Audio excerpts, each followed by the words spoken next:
Bhajahure Mana Sri Nanda Nandanaya Bhaya Charanara Bindari Bhajahure Mana Sri Nanda Nandanaya Bhaya Charanara Bindari.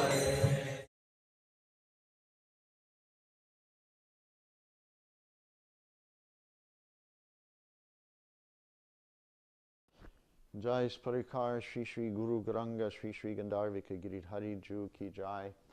Jai Shri Purushottama Dasa Thakura Avirbhav Mahamahotsava Ki Jai. Jai Vishnupad Paramahansa Srila Bhakti Sundara Govinda Dev Goswami Maharaj Ki Jai. Jai Vishnupad Paramahansa Srila Bhakti Rakak Sridhar Dev Goswami Maharaj Ki Jai. Jai Vishnupad Paramahansa Srila Bhakti Vedanta Swami Maharaj Prabhupada Ki Jai. Jai Vishnupad Bhagavan Sri Bhakti Siddhanta Saraswati Thakur Goswami Maharaj Srila Prabhupada Ki Jai. Sri Rupanuga Guru Varga Ki Jai. Sad Goswami Prabhu Ki Jai. Namacharya Srila Haridas Thakur Ki Jai. Jai Sri Krishna Chaitanya Prabhu Nityananda Sri Advaita Gadadhar Sri Vasari Gaur Bhakta Vrinda Ki Jai. Sri Sri Radha Krishna Gopa Gopinath Shamakund Radha Kund Giri Govardhan Ki Jai. Ganga Mai Ki Jai, Jamuna Mai Ki Jai, Vrindavan Mathura Dham Ki Jai, Mayapur Navadip Dham Ki Jai, Jai Sri Chaitanya Saraswat Math Ki Jai, Jai Gaur Premanande Haribol, Gaur Haribol. Here's a little present for him, some flowers. Oh, how nice. And Leela Sundari Devi Dasi Ki Jai. Jai. And Very nice. here's another bunch. Oh, why are you getting them all wet? Oh, sorry. No, but they're wet. They oh. they belong in the vase. Yeah. Okay, Jai Gurudev. And okay. Okay, that's no. Later. Oh, okay. First, I want to read from the Chaitanya Charitamrita about Sri Purushottama Dasa Thakura. Today is his appearance day. Okay? Okay. All right.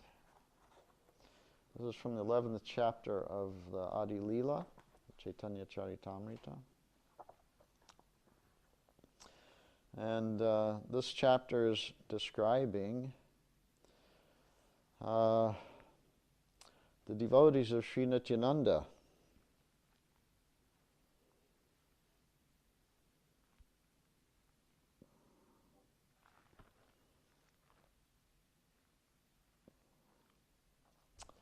So we're reading here about the 23rd and the 24th prominent devotees of Nityananda Prabhu.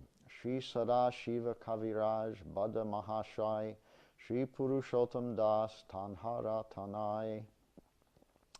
The 23rd and 24th prominent devotees of Nityananda Prabhu were Sadashiva Kaviraj and his son Purushottama Das, who was the 10th Gopal.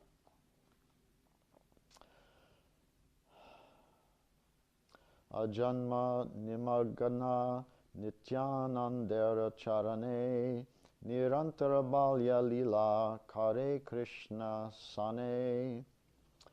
Since birth, Purushottama Das was merged in the service of the lotus feet of Lord Nityananda Prabhu, and he always engaged in childish play with Lord Krishna.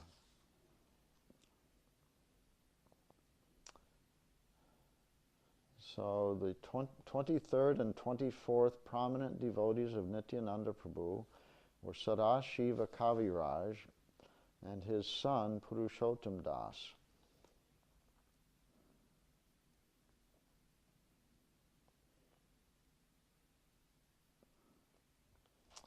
Since birth, Purushottama Das was merged in the service of the lotus feet of Lord Nityananda Prabhu, and he always engaged in childish play with Lord Krishna. Purport. Sadashiva Kaviraj and Nagar Purushottama, who were father and son, are described in the Chaitanya Bhagavat as Maha Bhagyavan, greatly fortunate. They belonged to the Vaidya caste of physicians. So therefore, Sadashiva, his father of Purushottama, was known as Kaviraj. Sadashiva Kaviraj. The Gaur Ganodesh Deepika, verse 156, says that Chandravali, a most beloved gopi of Krishna, later took birth as Sadashiva Kaviraj.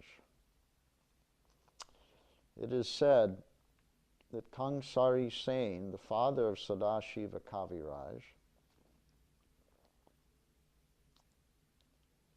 was formerly the gopi named Ratnavali in Krishna's pastimes. All the family members of Sadashiva Kaviraj were great devotees of Lord Chaitanya Mahaprabhu.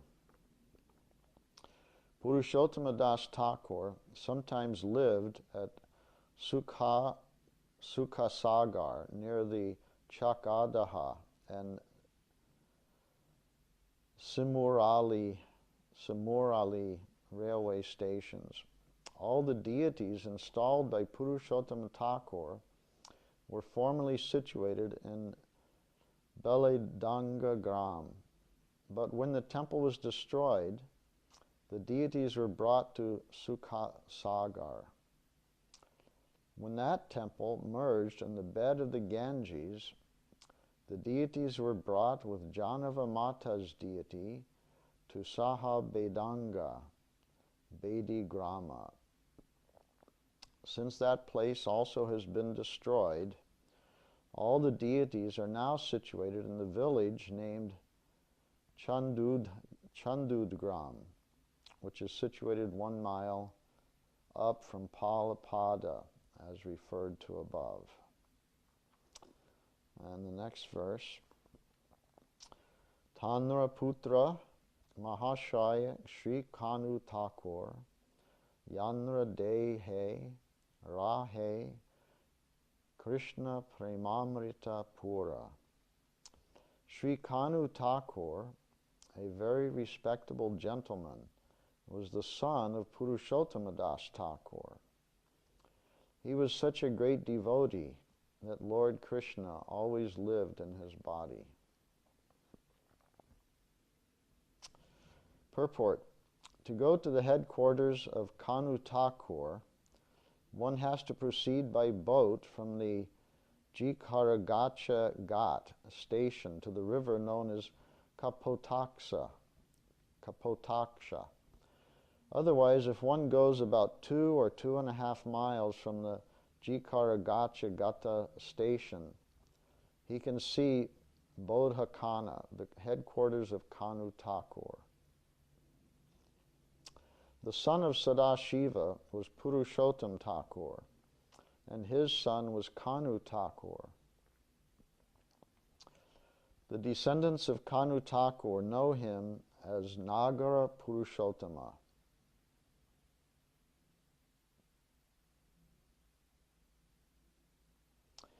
He was the cowherd boy named Dama during Krishna Leela. Sometimes that is also mentioned as Damana or Damana. Here it says Dama. He was the cowherd boy named Dama during Krishna Leela. It is said that just after the birth of Kanu Thakur, his mother Janava died. When he was about 12 years old, Sri Nityananda Prabhu took him to his home at Kadadaha. It is ascertained that Kanu Thakur was born sometime in the Bengali year 942. It is said that he took birth on the Rath Yatra day. Because he was a great devotee of Lord Krishna from the very beginning of his life, Sri Nityananda Prabhu gave him the name Shishu Krishnadas. When he was 5 years old, he went to Vrindavan with Janava Mata. This is a different Janava, and this Janava Mata is the consort of Sri Nityananda Prabhu. So when Kanu Das was 5 years old, he went to Vrindavan with Janava Mata. And upon seeing the ecstatic symptoms of Kanu Thakur, the Goswamis gave him the name Kanai Thakur. In the family of Kanu Thakur, there is a Radha Krishna deity known as Pranavallabha. It is said that his family worshipped this deity long before the appearance of Lord Chaitanya Mahaprabhu. When there was a Maharashtrian invasion of Bengal, the family of Kanu Thakur was scattered. And after the invasion, one Hari Krishna Goswami of that family came back to their original home, Bodhakana, and reestablished the Pranavallabha deity. The descendants of the family still engage in the service of Pranavallabha. Kanu Thakur was present during the Kaitari Utsav when Janava Devi and Virabhadra Goswami were also present. One of Kanu Thakur's family members, Madhvacharya, married the daughter of Sri Nityananda Prabhu, who was named Ganga Devi.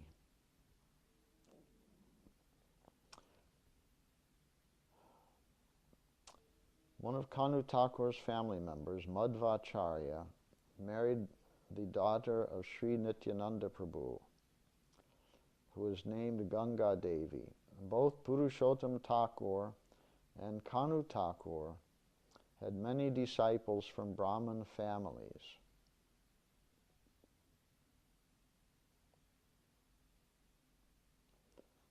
So although they were born of the Vaidya caste of physicians, they had many disciples who were Brahmins. And why? Because they were Mahabhagyavan, greatly fortunate. There's Sadashiva Kaviraj, Nagar Purushottam,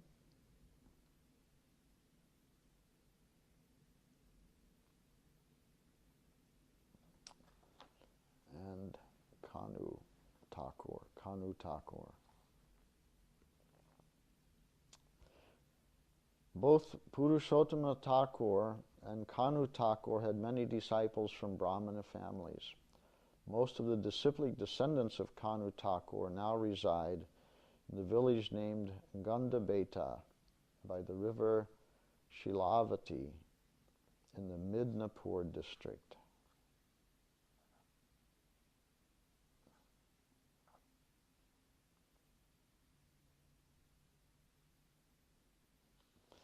So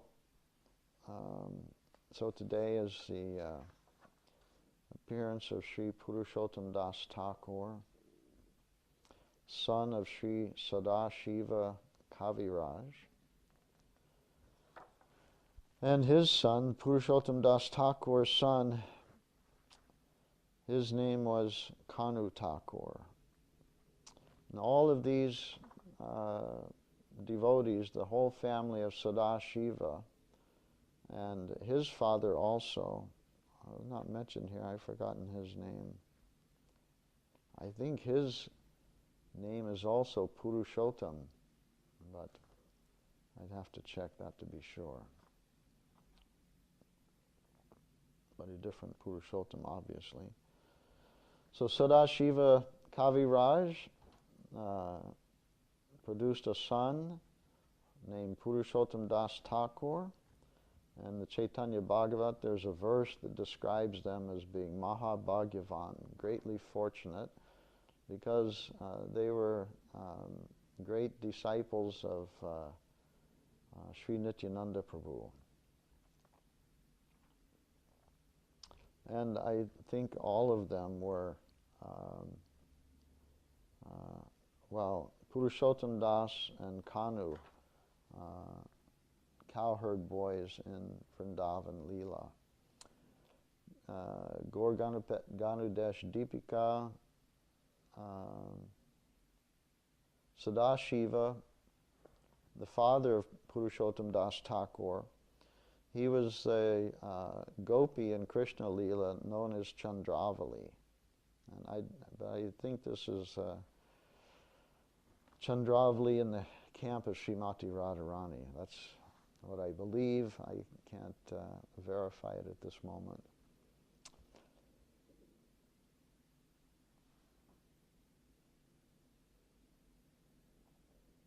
Kangsara Sen, the father of Sadashiva, was formerly the Gopi Ratnavali in Krishna's pastimes.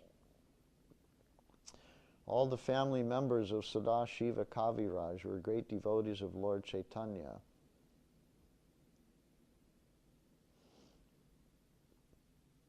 And they are also all very dear to Sri Nityananda Prabhu. So as fate would have it, I was born on not the same year, but the same day as Sri Purushottama Dasa Thakura. And as fate would have it, my brahmachari name, the name given by Srila Bhaktivedanta Swami Maharaj, was Kanu. Kanu Priya. And Kanu Das Thakur is the son of Purushottama Das Thakur. So I thought that was an odd coincidence.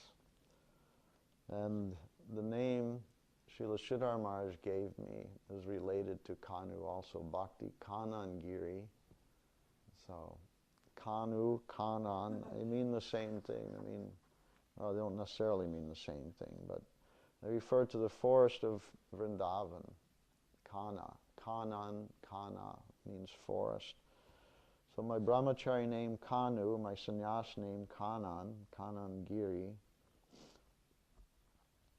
and the son of Purushottama Dasa Thakura, his name was Kanu, and my birthday is the appearance day of Sri Purushottama Dasa Thakura. So I wanted to take a little time today to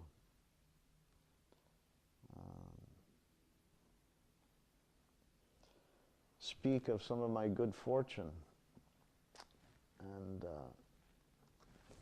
all my fortune is derived from the association of devotees. Vancha kalpa trubhyascha, kripa sindhubhyeva cha, patitanang pavanebhyo vaishnavebhyo namo namaha.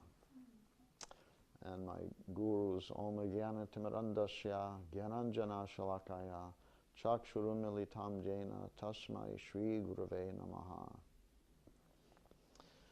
So my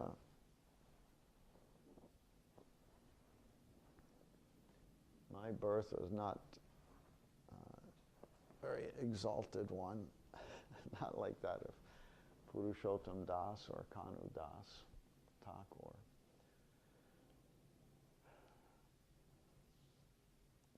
But this life, it became a very fortunate birth, because in this life I received the connection of His Divine Grace, Srila Bhaktivedanta Swami Maharaj Prabhupada, by the grace of his devotees.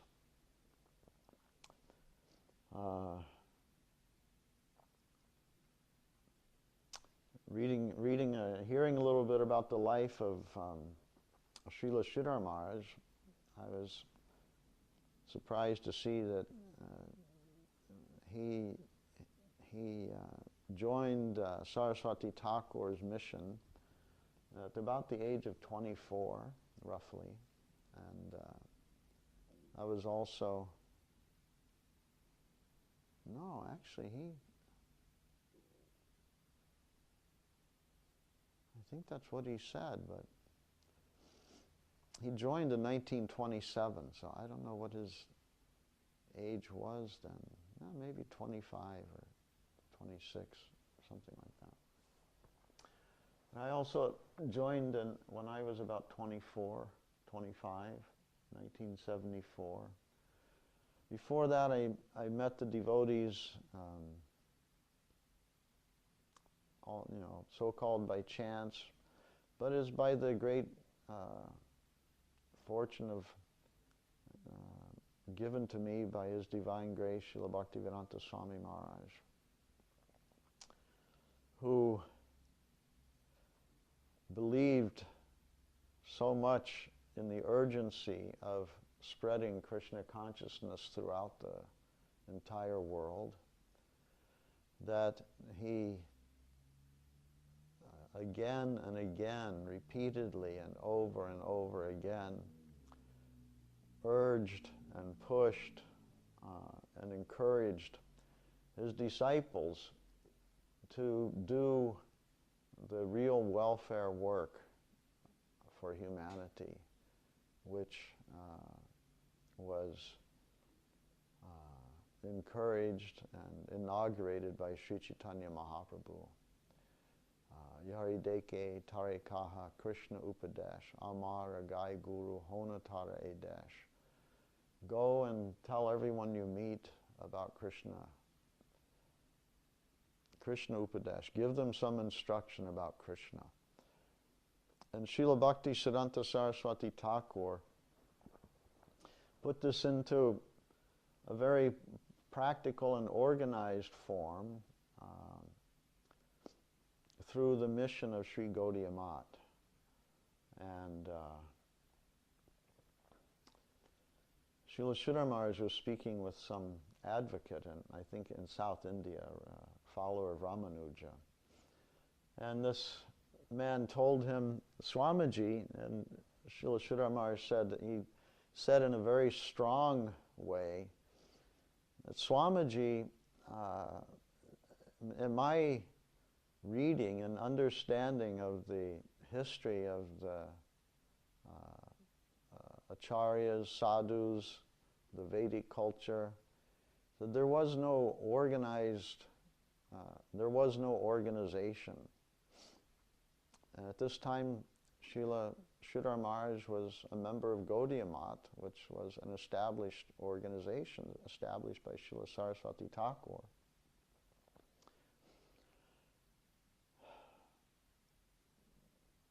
Srila Sridhar Maharaj was mentioning this in relation to sort of question, a comment that there are certain problems working in an organization, and Srila Sridhar Maharaj was acknowledging that. Yes, it is difficult. What is the problem? Actually, the problem is that if it is an organization where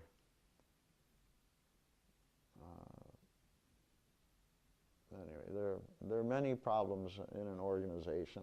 I'm hesitating because I'm not sure I recall exactly. I think it was in regards to harmonizing different acharyas within the same organization. I think it was a conversation about the ISKCON gurus and zonal acharya system and different things, and so a question was brought to him about the difficulty of this, because the guru, the acharya, must be seen as absolute in the eyes of his disciple. So if there is any organization which has some function which is seen as controlling the acharya, or even guiding the acharya, controlling the acharya in some way, then the free flow of affection, devotion, surrender, etc., attachment of disciple for the guru, there likely will be some hindrance to that, and that hindrance will necessarily inhibit the disciple's growth, maturation in Krishna consciousness, because it will cause some question. My guru is really good as God, or some other ecclesiastical sort of committee is really where the protection, the shelter is coming from. So it in a different recording, Srila Sridhar Maharaj was talking about this. And it came after, this was in 1982, March of 1982, so it came just after a ruling by the governing body commission of ISKCON that made the Acharya secondary, the Acharyas, selected by Srila Bhaktivedanta Swami Maharaj, Prabhupada, put them in a subservient role, a secondary role, to the governing body commission, which had asserted itself as being the voice of Bhaktivedanta Swami. That they were what individually they may be faulty, may not be perfect. Yeah, why don't you answer that? But collectively, as a group, as a committee, they were supposed to be absolute. Their decision was the decision of God, the decision of Krishna, the decision of Swami Maharaj.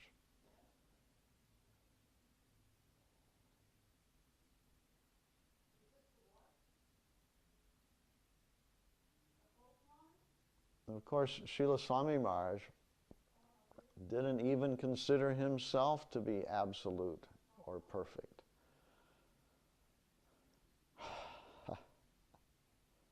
Guru does not consider himself in that way. He knows that he is a student, like as his disciples are student. Guru is also student of Krishna consciousness. Why? Because that thing which is being studied, Sri Krishna, the absolute integer, the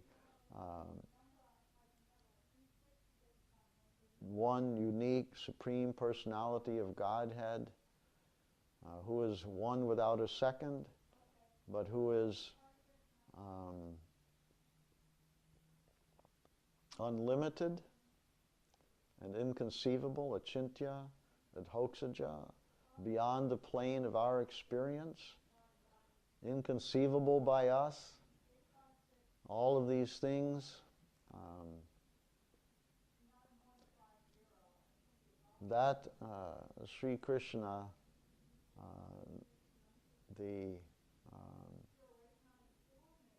Guru, feels himself also to be always in a mood of searching for further and further understanding and exploration of the wonderful, beautiful, sweet attributes of our Divine Lord, Sri Krishna. So the very nature of the thing, the very nature of him, Sri Krishna, he is the absolute. And Srila Sridhar Maharaj made this in a pointed way. Only he can know himself. Only he can know the reason for his behavior. Only he can know the reason for his activities. He is the absolute, and therefore only he can know why he does what he does. And there is no other absolute like him. So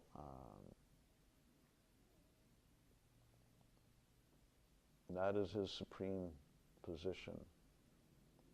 Vedanti tattva vidas tattvam yaj jnanam advayam brahmeti paramatmeti bhagavan iti sabdyate.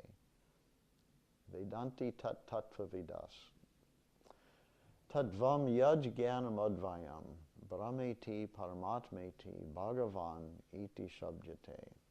Swayam Bhagavan, he is the Supreme Personality of Godhead.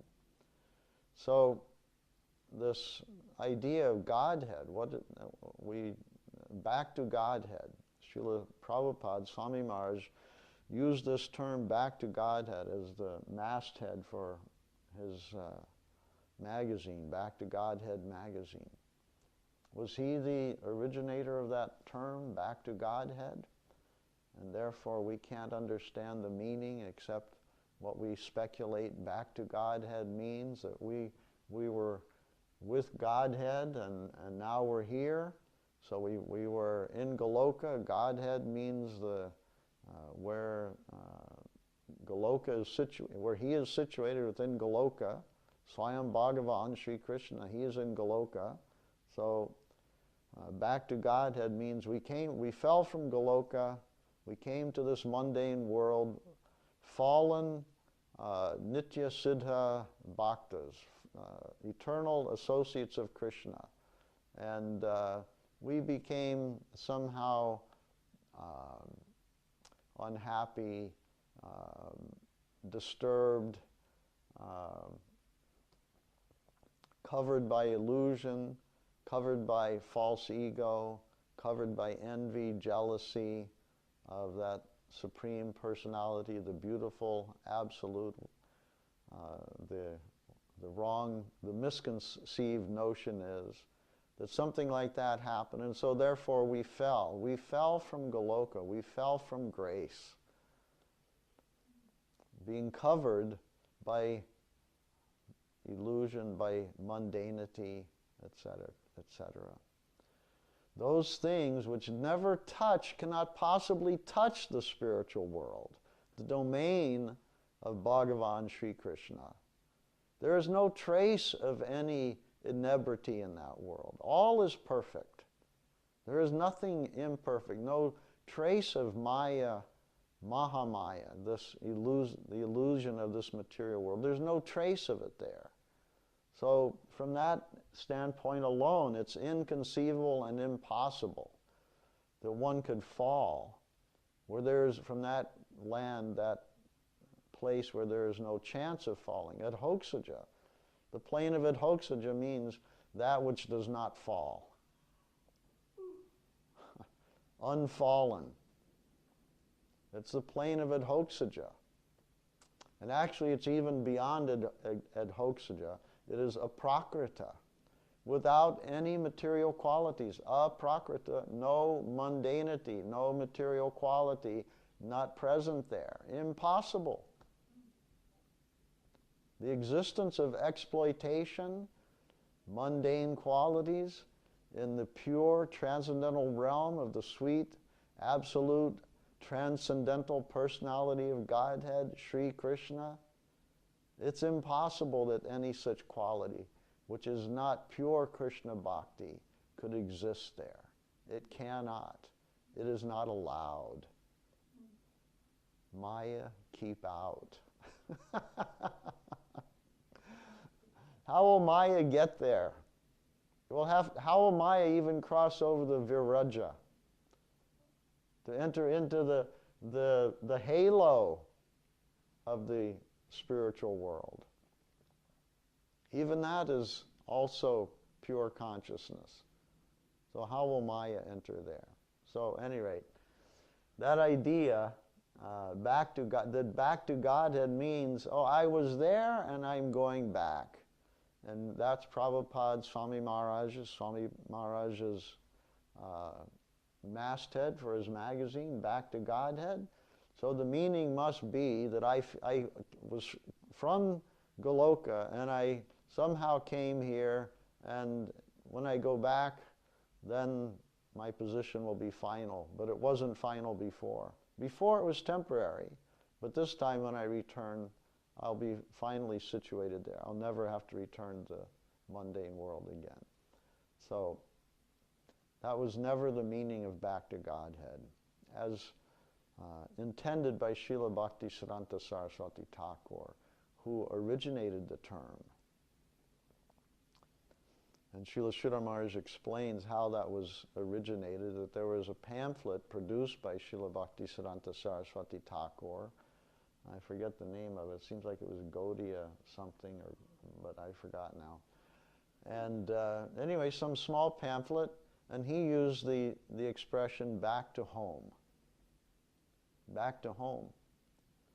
The idea came from Bhakti Siddhanta Saraswati Thakur, back to home. And then he thought, oh, back to God. But then he didn't like that because he thought, God, that will indicate the Krishna conception of Godhead, the Trinity or something like that. Everything, this Father, Son, Holy Ghost, all combined are considered the Godhead in the Christian theology. So he didn't want that. So instead of God, he said, no, not back to God, back to Godhead. There, everything is incorporated. All conceivable aspects of God, that is Godhead. There is Godhead, the origin, Swayam Bhagavan. That is Godhead, Swayam Bhagavan. Then everything that comes from him that can be conceived as God, God of the Christians, God of the Jews, God of the Muslims, etc., God of Vaikuntha, God of Ayodhya, God of Dwarka. These are also God. Those, their origin is in the Godhead, Swayam Bhagavan, Sri Krishna. So that's term came about in that way, and it was understood in that way by all of Srila Saraswati Thakur's disciples, according to Srila Giri Maharaj, who, when told that Srila Swami Maharaj said that the jivas fall from Vaikuntha, Srila Giri Maharaj's remark was, no, he could not have said it. Why could he not have said it? Because he knows the Siddhanta of Saraswati Thakur. And Saraswati Thakur never said it, could not have said it. This was understood, Jiver Swarupahoy, Krishnara Nityadas, Krishnara Tatastha Shakti, Beta Beta Prakash. Krishnara Tatastha Shakti. There's the origin of the jiva, the Tatastha Shakti of Krishna, Godhead. So the marginal potency of Godhead, that is the jiva. That is us souls. Where do us souls come from? From that potency of Krishna, Tatastha Shakti, the marginal potency. Not the Chit Shakti, not Swarup Shakti, Tatastha Shakti, not Maya Shakti, Tatastha Shakti. So, at any rate, why I'm saying this, I had the misfortune of taking the wrong turn, coming into this mundane plane.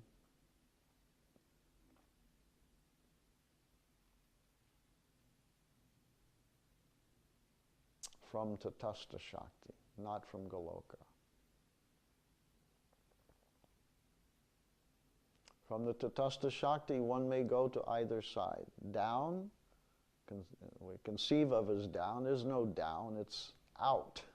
Out and away from the center. The center is Goloka, the center is the Vaikuntha planets, the abode of the Lord and his devotees.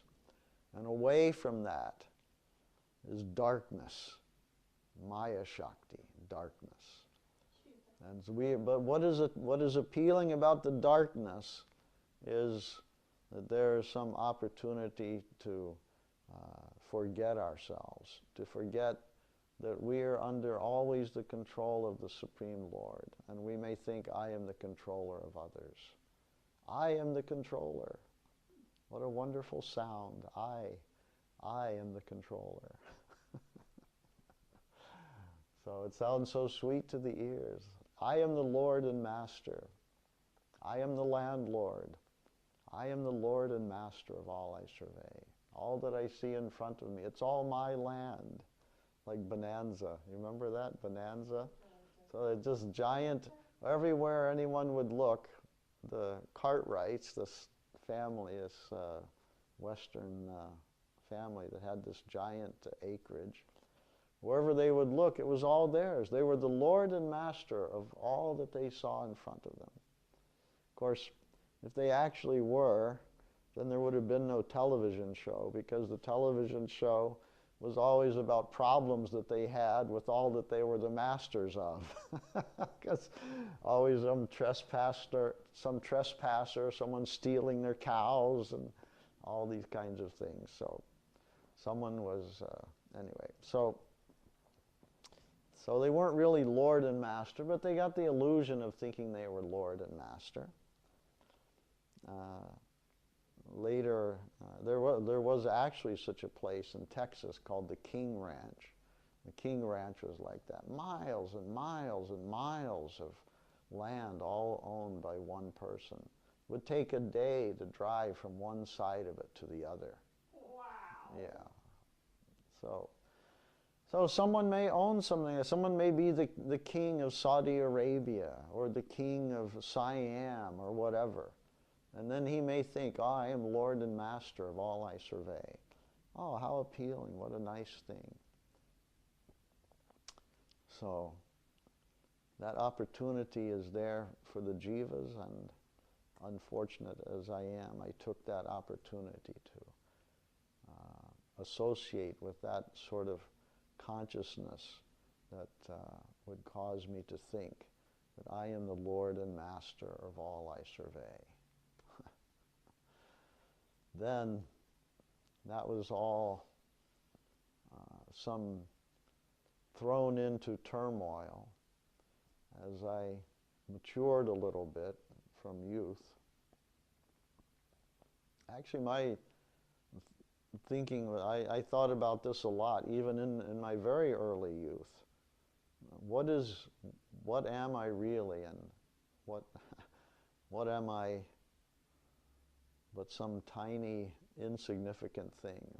I remember in my very early, it was like in sixth grade, so I would have been about 11 years old. And I was simultaneously reading the greatest philosophical books of the Western world. It was called the Great Books of the Western World. And so these were treatises on Plato, Socrates, Aristotle, Augustine, Hume, Hegel, Berkeley. I mean, just go on and on and on. Pythagoras, and name all of the great thinkers that were known up to that time, which I guess up to that time would have been about 1960 or so, something like that. How could it have been 1960? Yeah, 1960 more or less. Oh, and we saw that house one time, or I was living. The place that I'm describing right now, we visited that place in Cincinnati, Ohio. I used to live in Cincinnati, Ohio. So I was 11 years old, and during the summer I had nothing to do except watch my younger brothers. I was 11, so I had one brother who was about 1 year old. He was 10 years younger than me. And then another brother who was about 4 years old. He was 7 years younger than me. So, and my mother worked quite a bit, and so I was the babysitter and had to look after my younger brothers quite a bit. And so when I had time, we had in the backyard was a willow tree, a giant willow tree. And so, of course, it was in the summertime. It would be hot, but it would be cool under the shade of the willow tree. And also some like sprinkles, I think some like drops of water used to regularly also fall from the leaves or something like that. I can't say for sure, but I think that might have happened. But anyway, that was the cool place in the yard. And so I would sit there and read comic books. And my favorite comic books were actually, I think, mostly Superman comic books. And I remember Superman had he had many miraculous powers, and he could fly to different planets and so forth. And somehow he had this thing was like a giant ball, what's it called, bell jar, and it was like some sort of city was contained within this jar. And it was a whole entire city, and Superman was supposed to be a person more like more or less our size, right? Normal size human being. But he had this, I think it was a city in a jar, and it was like New York City in a jar, only everything is tiny. So a regular person, the only way he could understand what was going on was to see it through a microscope. So Superman had wonderful vision, so he didn't need the microscope. An ordinary person had to use a microscope, and through the microscope then he could see us. It was like he is some giant, and looking inside this jar, and in the jar there's a whole city with all the activities of a city going on. And seeing that, then I used to wonder, could we be like those tiny entities, those tiny human beings inside that jar, and there's someone out looking at us through a microscope and watching our movements like those little people, like we could look at those little people and watch them through the microscope. And we are some tiny creatures, and there are some giant creatures, and they are looking, look at these cute little things, how they are scurrying about and everything. So that sort of thing, and also reading these philosophical books, of course. These were the what is life, the universe, and what is our purpose. These were the interest of the Socrates and Plato and Aristotle and all these Greek and Western philosophers. So I was reading those books at the same time and reading the comic. What the deal was, my father made me read the great books of the Western world, and I wanted to read the comic books. That was my enjoyment. But so he knew that, and he insisted that I read these philosophical books, and so he made me read 10 pages of one of these philosophical books. I would have to read 10 pages of that to read 1 page of a comic book. So if I wanted to read a 20-page comic book, then I had to read 200 pages of the great books of the Western world. Oh, God. Hare Krishna. Yeah, anyway, it was good for me. I can't say that I remember any of it, but maybe it made some sort of impression that made me think about things in philosophical terms. Ontological, as Srila Giri Maharaja says, ontological terms. Ontology, theology, philosophy, these are things of interest to the Vaishnavas. Srila Giri Maharaja, when he first came to the Math, he said he was so astonished to find that in Calcutta, he came from a village, Srila Giri Maharaja came from a village where he said, in my house, we have so many brothers and uncles and cousins and everything, so there was always talk of the Mahabharata and the Ramayana. One side of his family, his father's side of the family was conversant in Nyaya Shastra, the Shastra of logic and reason, so that was those sorts of talks and debates were always going on from his side of the family. And his mother's side had more interest in Mahaprabhu and maybe some other Vaishnava scriptures.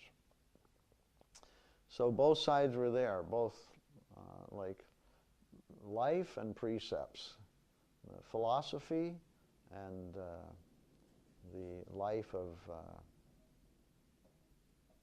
the gods, Ramachandra, Mahaprabhu, Krishna, etc. So Srila Sridhar Maharaj was conversant in those things, but his village was, that was the nature of the village he was in. He was born in a Brahmin family. He was raised in a Brahmin family. And of course, he went to college, and in college he also had an interest in these things and studied them.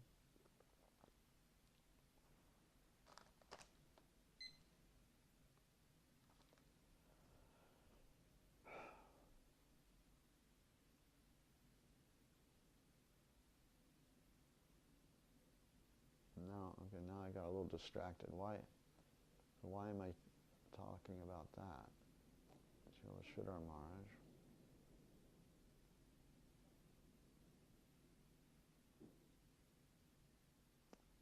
Philosophy, ontology, theology. So he was very surprised when one of his friends was talking to him one day about his father, and he referred to his father as that gentleman. And Srila Sridhar Maharaj thought, yeah, that's not the way to refer to your father, that gentleman. Your father, that's, oh, well, yes, okay, maybe that's a polite thing, but really it's so. He's just some gentleman that in this life I've come in connection with him, but who will be my father in my next life, and who was my father in my previous life? Some gentleman. Well, that is a temporary thing. He is my father for who knows how long in this life. So I think that same person, Srila Sridhar Maharaj showed an interest in, where are you getting these ideas? And he referred him to some books. As I recall, I think this is correct. And anyway, somehow or other that led him to two things. One is, he said revolutionary change came in his thinking and in his life when he read the life and teachings of Mahaprabhu. And what he's referring to is Sri Chaitanya Mahaprabhu, his life and precepts by Bhaktivinoda Thakur, the book that we printed at Srila Sridhar Maharaj's request many years ago. But he didn't tell me then. He said, this is the best book. Sri Chaitanya Mahaprabhu, his life and precepts of Bhaktivinoda Thakur. This is the best book, best introductory book for the public. But he didn't tell me that that was what changed his way of thinking, reading that book. But in some recordings we have, he says that. So that book, and then he said he went to Gaudiya Math, this rented house in Ultadanga,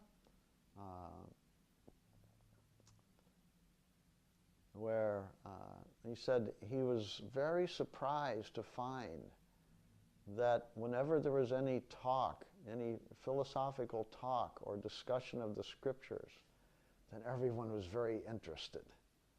The devotees were all keenly interested. What's being said? What is the meaning? What are the different arguments for and against this thinking, this way of thought?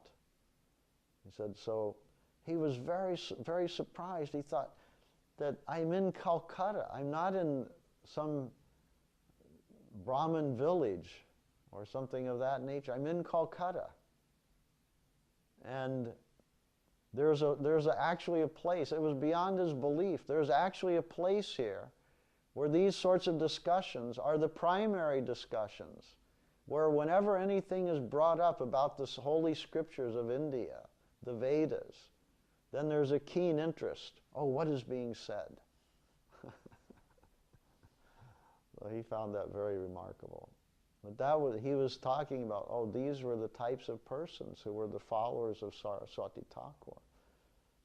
Saraswati Thakur attracted those persons who were keenly interested in this subject matter, which he was also keenly interested in. But, like us, is there anyone else who's keenly interested in this? And he found, oh, there are such persons. And so he was attracted. So,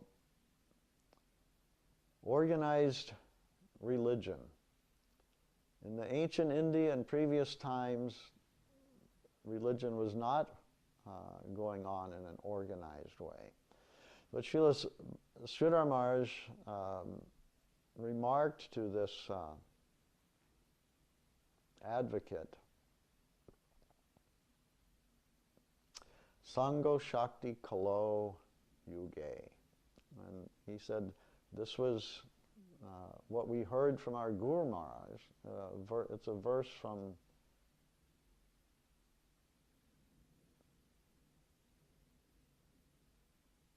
I think it's from Svetasvatara Upanishad. I think it's quoted in Chaitanya Bhagavat. At any rate, Sango Shakti Kalo Yuge. In Kali Yuga, the best means for making spiritual practice, having a spiritual life, is in association, sangha, to be in association of others. So to practice, I don't know the whole, but I don't know the whole verse. This is the part that Srila Maharaj quoted. Sango Shakti Kalo Yuge. But the whole verse says that in Kali Yuga, congregational chanting, gathering together and chanting the names of the Lord in a congregational fashion, this is the best means for making progress in spiritual life and to counteract the effects of Kali, to become freed from the degrading influence of Kali. The best way is an organized way with others. And Saraswati Thakur used that verse to substantiate the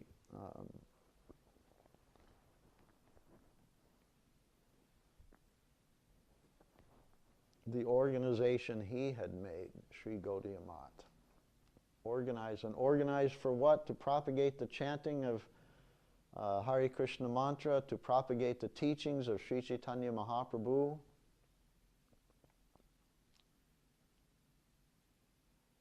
and to give the opportunity for Vaishnava Seva. The most effective means of making progress in Krishna consciousness is serving a higher Vaishnava. That is the most effective means for making progress. So Saraswati Thakur organized, and he organized by sending devotees out into the public for preaching. Preaching, canvassing, collecting.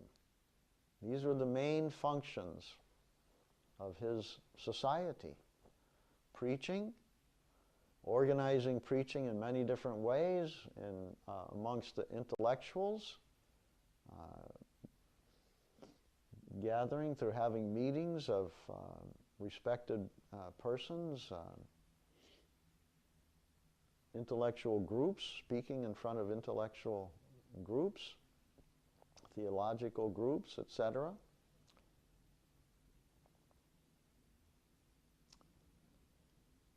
Publishing pamphlets, like the one I described a few minutes ago, pamphlets, back to home. Now, what was the name of that if I could remember it. The name of I remember the English was, "What does Gaudiya Math do?" That was the title of it.